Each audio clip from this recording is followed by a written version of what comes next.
Hola, muy buenas. Esta tarde vamos a hablar con Adrián Quevedo. Adrián es psicólogo sanitario, psicólogo deportivo, especialista en psiconutrición, trastornos de la conducta alimentaria, trastornos de todo tipo relacionados con la psicología, la alimentación y el deporte.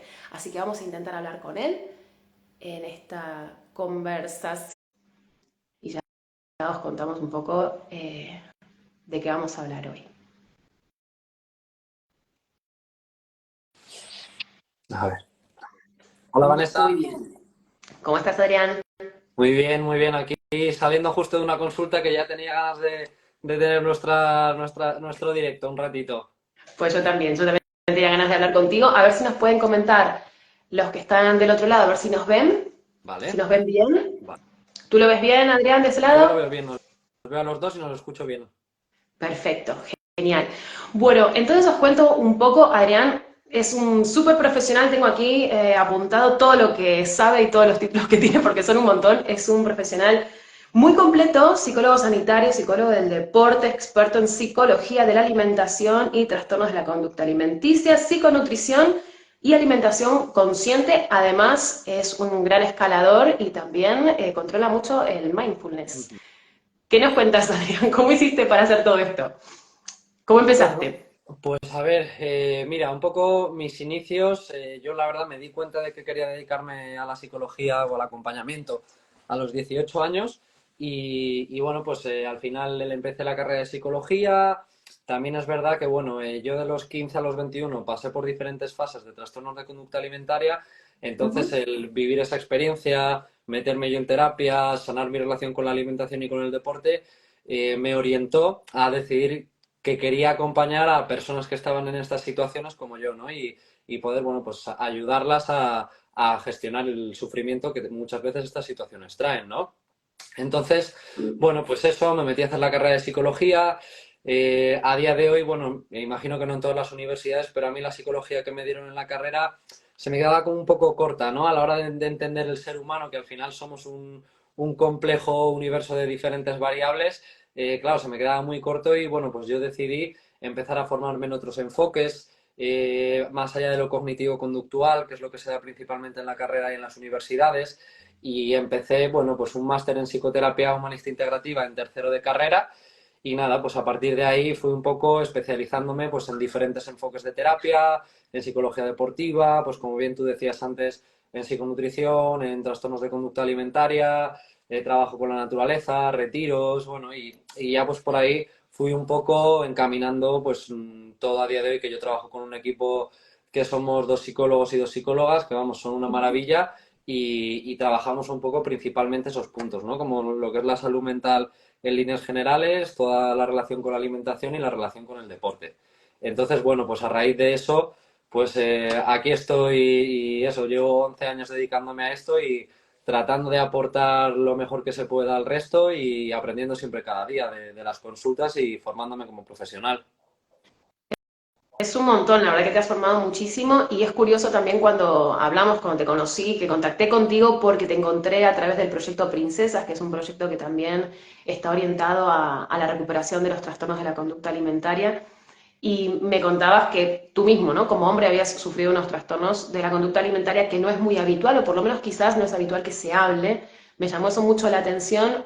Y mi pregunta ahora es, ¿tú entraste a la psicología a través de esta experiencia o ya cuando empezaste a estudiar psicología fue para sanar esa parte que ya venías desde la adolescencia con estas conductas que veías que no eran buenas para ti? ¿Cómo fue el decidir la orientación hacia trastornos de la conducta alimentaria siendo hombre? Que lo digo más que nada porque es un ambiente muy femenino en general. Sí, efectivamente los trastornos de la conducta alimentaria vemos que afectan a una mayor población femenina y bueno, pues para mí en mi caso es verdad que pues en ese momento era como todo muy nuevo, efectivamente pues bueno, los hombres no se hablaban tanto de estos temas, de al final los hombres tenemos más esos condicionamientos de género de no exponer nuestra vulnerabilidad, nuestra sensibilidad, las cosas que nos duelen y bueno, pues yo en ese momento fue una forma que encontré de gestionar todo eso, ¿no? El decir, oye, pues la alimentación y el deporte me ayudan a gestionarlo y eran las únicas herramientas que tenían. Lo que te digo, pues al final todas estas experiencias a mí sí me han marcado a decir, oye, me gustaría poder ayudar a personas que estén en esto y que no tengan que pasar, si no es necesario, ¿no?, por el sufrimiento que yo pasé y que puedan tener opciones, puedan tener alternativas, porque es verdad que cuando yo pasé esto, como todo era muy nuevo, yo, a ver, yo tuve la suerte que al final mis padres me podían pagar una terapia y yo llegado a un momento ya, mi sufrimiento era muy grande y dije, no puedo seguir con esto, ¿no? Entonces me voy a poner en marcha. ¿Qué pasa? Pues que por desgracia no todo el mundo tiene la posibilidad de acudir a salud mental o de pagar la privada, que la pública está como está. Entonces, bueno, pues a mí principalmente me motivó eso, ¿no? El decir, oye, todo esto quiero reconvertirlo en algo constructivo, ¿no? Que no se quede simplemente en una experiencia de sufrimiento, que también se podía haber quedado así, pero bueno, pues yo y darle un poquito forma y que fuese para mí algo importante en mi vida, ¿no? Bueno, ya lo hablábamos el otro día, pero para mí a día de hoy la alimentación y el deporte son dos pilares de vida de los cuales, vamos, son como mis piedras nucleares. Sí, es un poco complejo a veces porque son dos temáticas, el deporte y la alimentación, es que la línea es muy delgada. ¿En qué momento uno puede detectar que el cuidarse sanamente, tanto con la alimentación como con el deporte, puede dejar de ser un sanamente para convertirse en una obsesión o en una forma de quizás de drenar angustia, de drenar ansiedad, de bueno, esto, ¿no? Que es muy habitual que si la gente tiene ansiedad o depresión puede volcarse en la comida, pero también puede pasar que se vuelque en el deporte.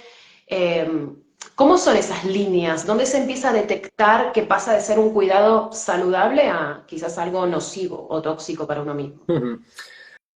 Bueno, pues yo creo que en el momento en el cual establecemos una dependencia tóxica, por así decirlo, una dependencia única y exclusiva de esos medios para gestionarnos. Al final, los hábitos, todos los hábitos que tenemos las personas, contribuyen a la autorregulación interna, ¿no? Por así decirlo. Entonces, el deporte y la alimentación son otros hábitos que contribuyen. ¿Qué pasa? Que evidentemente, como todos los hábitos, se pueden llevar desde una perspectiva o de otra. A mí una fina línea, ¿no?, que me ayuda muchas veces a verlo también en las consultas, es la flexibilidad o la rigidez con la cual me adhiero al hábito, porque al final es verdad que los hábitos están muy bien, llevarlos con constancia, pero a veces pues la vida impera, las circunstancias que vivimos en nuestra vida nos superan y también es importante, ¿no?, el tener esa capacidad de adaptación y no quedarnos como en la rigidez de no, no puedo salir de ahí, no puedo dejar de hacer esto, entonces entro en círculos de culpa, me machaco, me creo peor persona, empiezo a generar una autoestima negativa sobre mí mismo. Claro, ahí ya estamos viendo que, bueno, pues si se me cae un medio no está disponible para gestionarme, el tema es si se me rompe o se me cae toda mi vida, ahí pues lo que estamos viendo es que hay una dependencia muy grande de eso y que a lo mejor hay que trabajar la relación de dependencia, que es una relación un poquito más saludable, y generar otros pilares también de sostén o apoyo para la persona, porque al final lo que decimos, pues no, es decir, todos estos hábitos y estos pilares de regulación no podemos limitarlos a descanso, comida y deporte. Ya está, ¿no?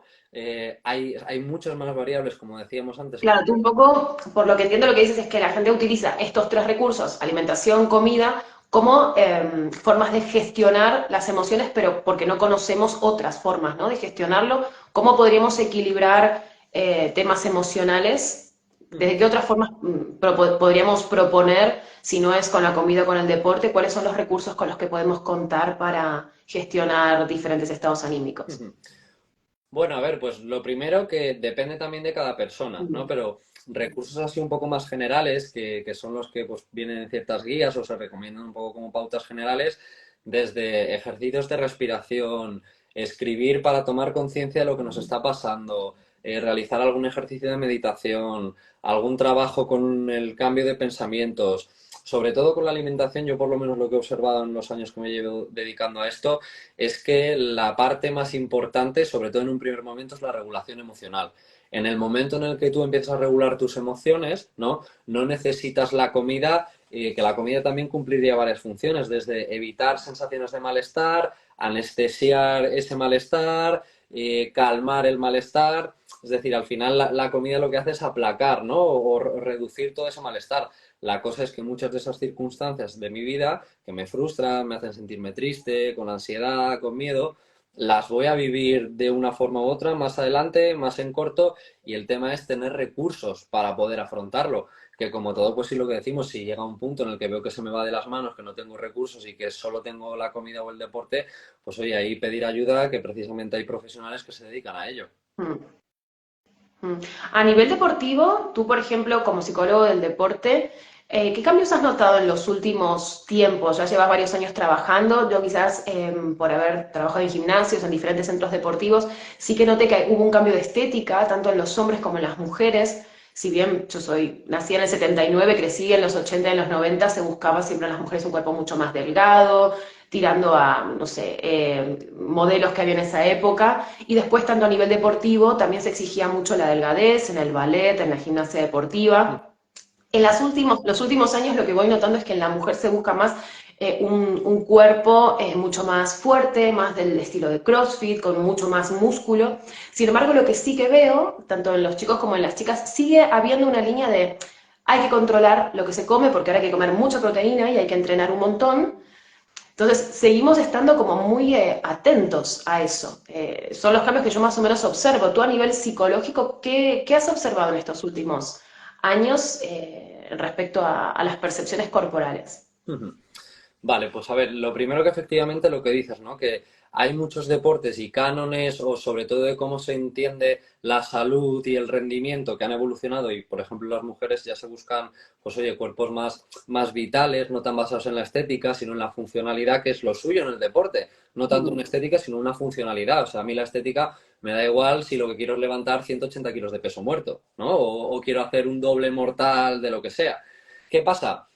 Es verdad que sí que hay algunos deportes y que sobre todo más hacia las mujeres que aún mantienen todos esos cánones, pues como decíamos, la gimnasia artística, el patinaje sobre hielo, las artes marciales mixtas, que tienen mucho en cuenta el factor del peso y que al final es una parte importante de la preparación y que el tema de todo esto es el cómo se gestiona eso, ¿no? Que al final se gestiona una polaridad control-descontrol, de repente estoy súper controlado, no me paso nada, tal, termino el campeonato y lo que sea y vuelvo, ya me doy lo que sea, pero otra vez tengo que entrar a controlar o cuando tengo que hacer un corte de peso muy rápido.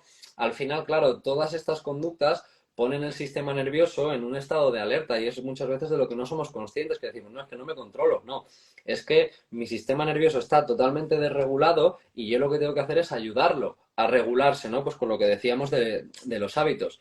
Entonces, a nivel psicológico, pues, ¿qué es lo que más nos encontramos? Pues sobre todo que el deporte adolescente se ha profesionalizado mucho, hay mucha más exigencia, mucha más presión, desde más pequeñitos y más pequeñitas. ¿Eso qué implica? Que no tenemos recursos desarrollados psicológicos aún para soportar ciertos niveles de presión, tolerar frustración, estar compitiendo cada semana. Claro, al final es De esto. que también hay unos estereotipos que, por ejemplo, me contaba una amiga que es maestra, que ven los niños muy jovencitos, 12, 13 años, ya están planteándose cómo consumir más proteínas para tener más músculos, cosas que quizás los niños de esa edad no se planteaban. O sea, ya tanto en el hombre como en la mujer se está buscando más prontamente alcanzar un cuerpo estereotipo, lo cual requiere mucho entrenamiento y mucho cuidado en la alimentación. O sea, es mucha atención vital a la que se le está dedicando de nuevo a algo que tiene que ver con lo corporal y realmente el 90% de estas personas o niños que van a ser personas adultas no se van a dedicar al deporte de competición. Claro, y precisamente es toda esa atención de forma circular que se le dedica lo que luego genera la obsesión. Digamos, es un poco como la antesala a un trastorno de conducta alimentaria, pues pensar mucho en la alimentación, mirar mucho el peso, estar comentando, mirarme mucho al espejo, tener un diálogo negativo, al final vamos sumando ciertos factores y eso mantenido en el tiempo, pues desencadena un trastorno de conducta alimentaria.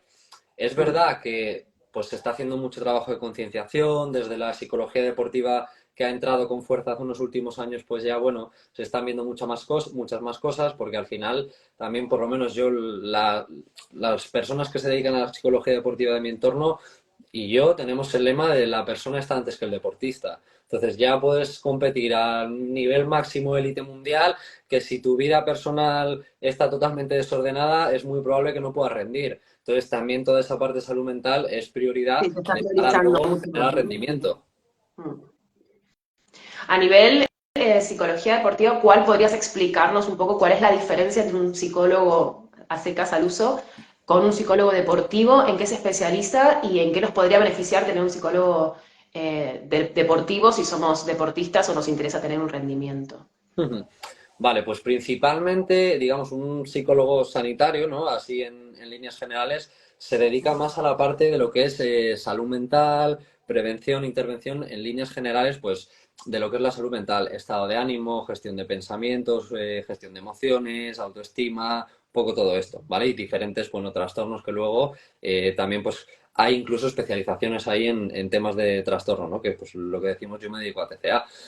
En deporte, al final es una formación más orientada a trabajar herramientas que nos ayuden a entender, comprender y mejorar el rendimiento, pero también lo que decíamos, el rendimiento va de la mano de la salud mental, entonces son cosas que tienen que ir de la mano. Yo, por eso también, pues por ejemplo, en mi equipo todos somos psicólogos sanitarios y aparte psicólogos deportivos. Es decir, yo trabajar única y exclusivamente rendimiento habrá algún caso que se pueda dar que no haya una base a lo mejor de regulación o de malestar, pero en líneas generales yo lo que me encuentro es que trabajas las dos cosas que van de la mano. Hmm, ok, ok, perfecto. ¿Y qué nos podrías decir como señales de alarma? ¿En qué momento podemos detectar que podemos empezar a tener un problema con la conducta de obsesión en el deporte o de obsesión en la comida? ¿O cuáles serían las señales que podríamos detectar tanto en nosotros como en personas allegadas de que puede haber un problema más allá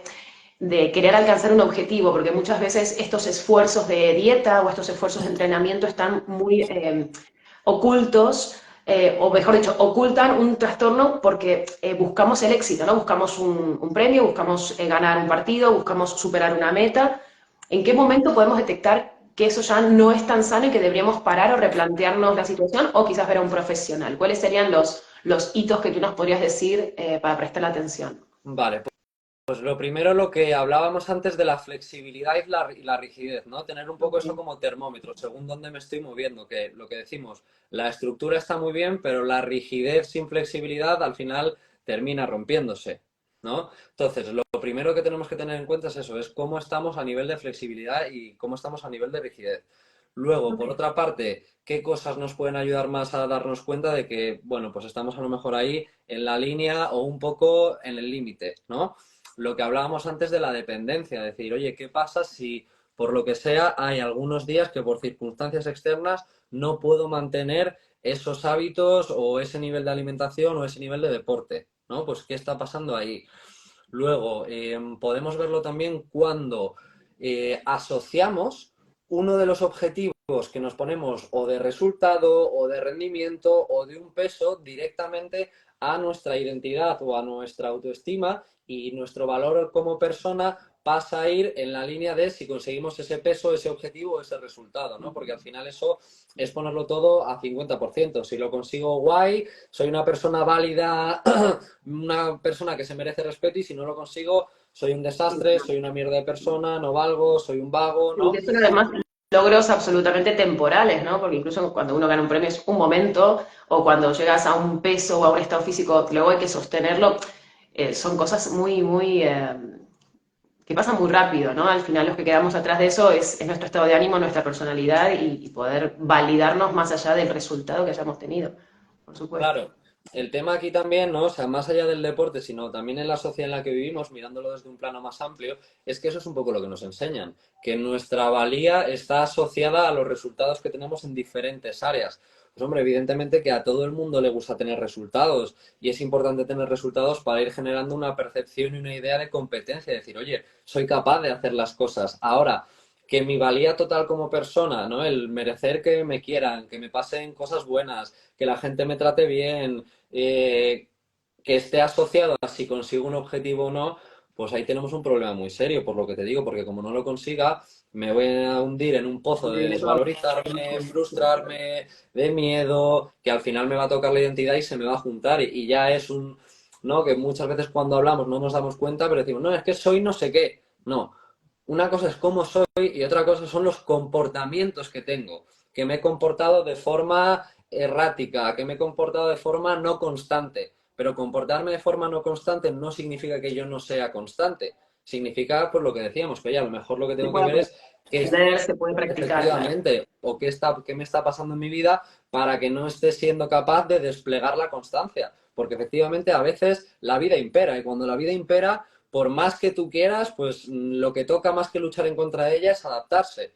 Y ahí es donde hay que poner la energía. Ujú. Muy bueno, perfecto. Y ahora yendo un poco hacia el otro lado, ¿no? Quizás más hacia las personas a las que les cuesta entrenar por estados anímicos, por una depresión, por mil circunstancias por las que quizás han dejado de entrenar. Incluso tú que estás con el proyecto Princesas en personas que tienen o han tenido o están intentando recuperarse de un trastorno de la conducta alimentaria, ¿cómo se integra el deporte, cómo se integra el ejercicio para beneficiar un mejoramiento anímico, para hacer que la persona se sienta mejor? ¿Cómo podemos integrarlo y qué beneficios tiene? ¿Cómo nos podrías explicar un poco cómo se utiliza el movimiento y el deporte para trabajar a nivel psicoemocional? Vale, pues lo primero que tenemos que tener en cuenta, ¿no? Porque esto es una cosa que me preguntan muchas veces o cuando empezamos un proceso de alimentación también, oye, ¿cuándo voy a volver a hacer deporte? ¿Cuándo tal?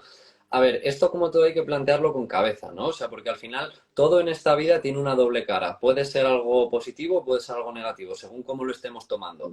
¿Qué pasa? Que cuando venimos de estar experimentando un TCA, en teoría vamos a venir con una relación con el deporte un poco desregulada. Entonces, también hay que tener en cuenta lo primero de todo el estado de la persona, ¿no? ¿Cómo está la persona? ¿En qué estado está? Si está en un estado que está un poco al límite fisiológicamente, y no me refiero tanto de peso, sino ya de funciones vitales, de decir, oye, pues hemos perdido ¿Y déficit la red, energético o claro, no? niveles energéticos, hemos perdido la regla, se me cae el pelo, bueno, diferentes consecuencias que puede haber de los TCAs, ¿no? Entonces, Mm. lo primero de todo, valorar ese punto. Entonces, desde ahí, si estamos en un estado fisiológico que nos permite empezar a practicar alguna cosa, pues lo que vamos a empezar es de una forma progresiva. O sea, lo primero de todo, ¿no? Es empezar a conectar con el cuerpo, que al final en el TCA, el trabajar toda esa conciencia corporal es fundamental. Entonces vamos a empezar simplemente moviendo el cuerpo desde con movimiento consciente, con alguna práctica muy sencilla de yoga, ejercicios de respiración, movimiento un poco con música, bailar, cosas muy sencillas que nos vuelvan a reconectar porque al final cuando volvemos otra vez a practicar el deporte, ¿no? No es lo mismo moverme, que bueno, puedo exigirme, decir, venga, haz este movimiento así, este así, que cuando ya buscamos rendimiento de quiero marcar tanto, quiero hacer tanto, quiero hacer lo otro. Entonces Sí, eso ya digamos que las sería primeras como, etapas es un poco más el contacto, volver a conectar con claro, el cuerpo de una forma más suave, más amable, ¿no? eso es, volver a eso. A partir de ahí, estabilizar toda esa parte, decir, vale, ya conecto con mi cuerpo, empiezo a generar un hábito de movimiento, pero de movimiento ya no de compensación, sino de movimiento de autocuidado, de decir, oye, me apetece esto, me sienta bien, no es lo hago para o porque he comido tanto o no quiero que esto me siente así, entonces hago deporte, ¿no?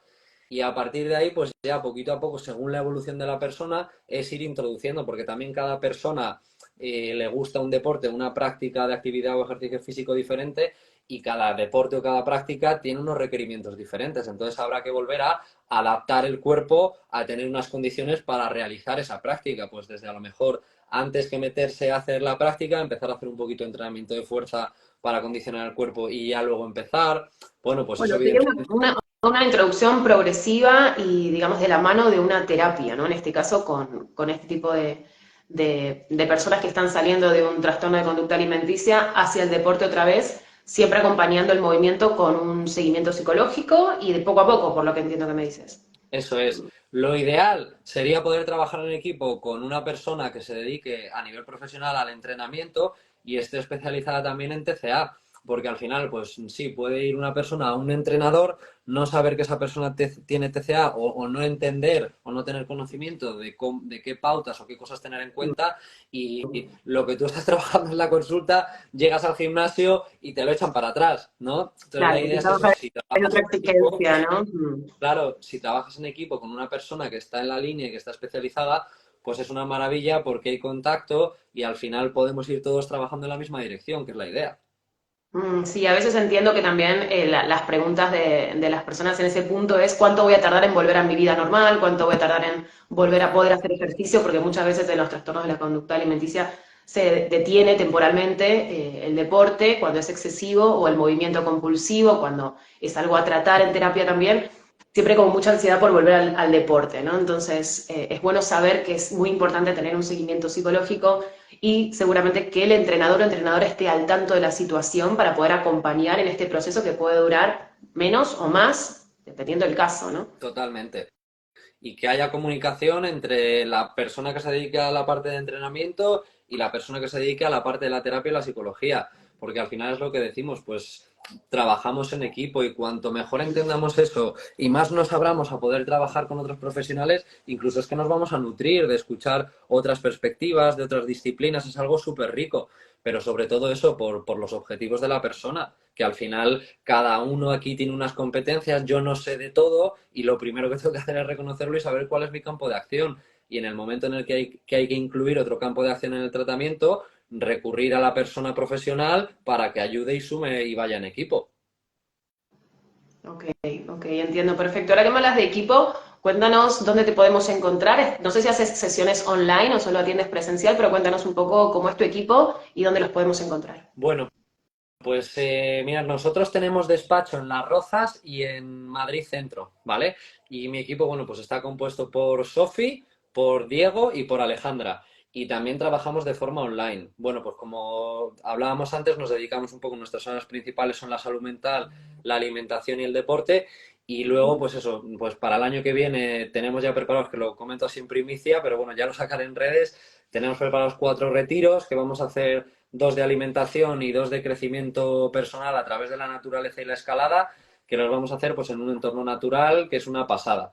Así que, bueno, pues eso es un poco el equipo con el que trabajo, dónde estamos y pues ya aquí tenéis mi cuenta de Instagram, la página web también está ahí en la cuenta de Instagram Sí, y lo para cualquier cosa podéis ponemos por escribirme aquí ahí. también. Pues, Adrián, muchísimas gracias. La verdad que me ha encantado hablar contigo. Me parece un tema muy interesante y muy largo. Hay muchos campos en el cual se puede conversar y se puede aprender en lo que es el deporte y la salud mental. Así que bueno, te agradezco un montón tu tiempo. Muchísimas gracias. Y estamos en contacto para una próxima. Así ya cuando lanzas los retiros, me cuentas qué tal ha ido, que igual me interesa. Bueno, pues Vanessa, muchísimas gracias a ti también por este espacio. Para mí es un placer poder compartir sobre esto y oye, encantado de repetir en otro momento. Genial. Pues muchísimas gracias, Gracias, Vanessa. Adrián. Nos vemos pronto. Buen día. Chao. Adiós. Y adiós a vosotras y a vosotros también. Muchas gracias por haber estado en esta charla y nos vemos en la siguiente.